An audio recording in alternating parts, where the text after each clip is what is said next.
निवडणुकीच्या प्रचाराचे विधानसभेच्या तोफ आता सायंकाळी थंडावली असून छुपा प्रचार सुरू होणार आहे.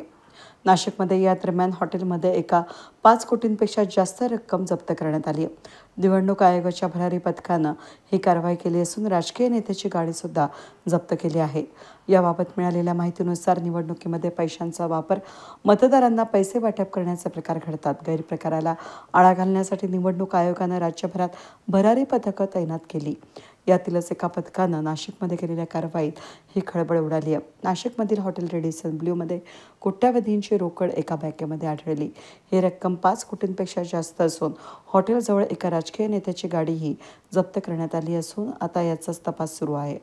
तपासामध्ये काय समोर येतंय हे पाहणं आता यानंतर महत्त्वाचं ठरणार आहे.